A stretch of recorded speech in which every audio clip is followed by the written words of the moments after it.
So today what I want to show you is how I think that the 7 seals from the book of Revelation, where it starts in chapter 6, 7 seals could correspond with the processes of alchemy.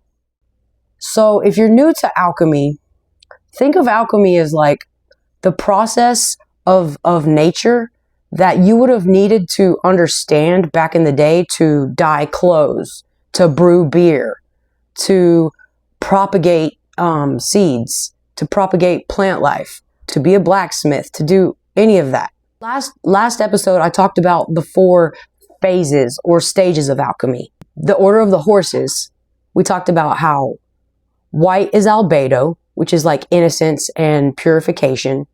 And then we talked about how red is Rubedo, which is like the embodiment or fire in the belly or blood in the veins. And then we talked about how like the black horse is Negredo, which is like the decay, the destruction, the breaking down. And then we talked about how the green horse is like Citrinitas, the point in alchemy where you see the first glimmer of gold. Books that talk about these alchemical processes, they talk about stirring mixtures until a pale green hue appears. Because that first hint of green in the mixture, in the tincture, in the compound, when that starts to appear, that's the beginning of gold. The alchemists believe that you could turn lead into gold. I don't think it's ever been done. So I think that's why we know that this is spiritual stuff. Back then, you had to hide the true meaning of, or the true way had to be hidden because there was so much pressure to conform to the empire.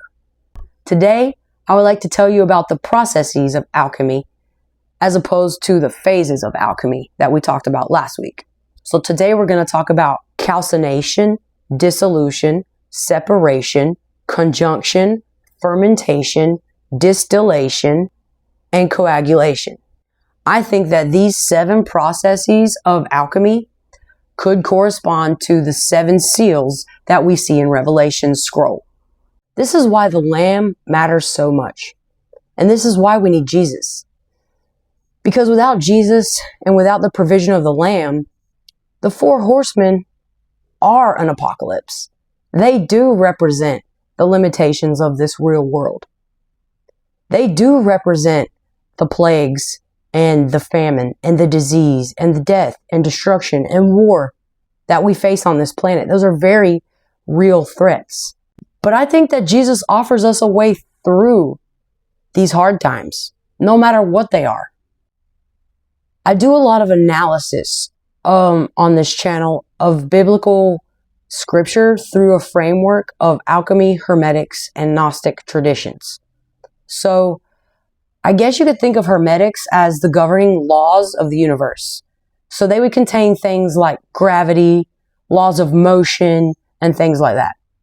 So then you could think of alchemy as the processes governed by hermetics, like dyeing wool or dyeing or brewing beer or, like I said, propagating plants.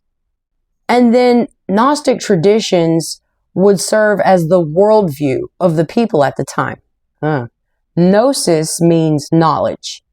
So the people during Jesus' time sought knowledge because they believed that a lesser, what they call demiurge or lesser God created this world. They believe a whole different cosmology from like what Christians believe. But they basically believe that this lion-headed serpent God is the one that actually created like the Garden of Eden and stuff. You can see how that Gnostic perspective really clashes with the Protestant Christian perspective though, can't you? I mean, I don't think that you could go to a Baptist church and preach about the demiurge and it go off very well. What I have learned from the Gnostic perspective has really helped me reconcile some of these difficult passages from the Bible that really used to stump me or trip me up as a kid. Because I believe from a Gnostic perspective, that they would have seen the four horsemen as the false world's mechanisms that are used to keep us in bondage. I mean, think about it. Being conquered, being slaughtered, being starved, and then dying. I mean, really, like, those are the four main things we probably worry about, really, on this planet. That is interesting to examine difficult passages in the Bible through a lens of the Gnostic worldview. I mean, just what if? And I don't think that in America we are taught to really think critically when it comes to our religion. In fact, I think it's shunned. I think that there is a good bit of shame brought upon the one who questions Scripture. When I apply a framework of Hermetics, Alchemy, and Gnostic tradition to the Bible, it makes me feel better. And if it makes me feel better, then maybe it'll help you too. Who knows? But here goes. And we're off like a herd of turtles to the first seal. I should read it to you, huh? Oxford Annotated Bible. Boom. Then I saw the Lamb open one of the seven seals, and I heard one of the four living creatures call out as with a voice of thunder, "Come." I looked, and there was a white horse. Its rider had a bow. A crown was given to him, and he came out conquering to conquer. Okay, that's our first seal. So, the white horse might be the arrival of the Antichrist, like the Christians say, or it might be John the Baptist.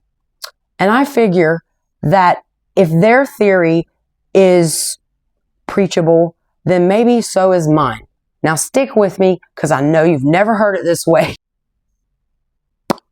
So, what if the first horse is John the Baptist? We see a rider being handed a crown. It says a crown was given to him. So he's being handed a crown. This first rider also only has a bow with no arrows. What does that mean? A bow with no arrows is like a honed will, right? Like setting your intention, conquering to conquer. What are we conquering? It doesn't really say we're conquering anything. It just says we're conquering to conquer. I don't know how you get the Antichrist out of this, but I think my theory that this could be John the Baptist is just as good, because here we go. Conquering to conquer. Innocence, purity. If this is Albedo, then this is the purification before the announcement, before the embodiment, before the incarnation. Because here comes the next rider. You ready? Seal number 2.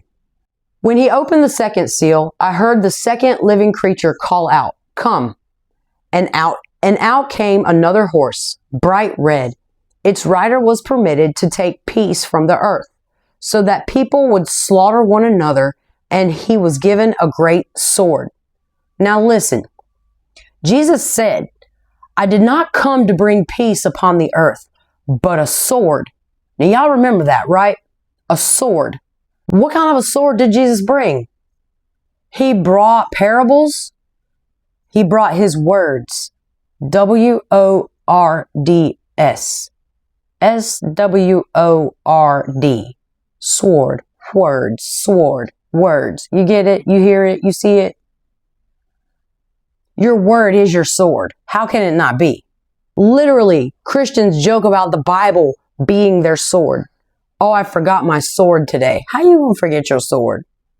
I did not come to bring peace. I came to bring a sword. So permitted to take peace from the world, so that people may slaughter one another. Could this be people holding one another accountable? Like in a support group? I don't know. But like I said, I think this second rider is Jesus. So we got John the Baptist on the white horse, the voice crying out in the wilderness, "Prepare ye the way of the Lord."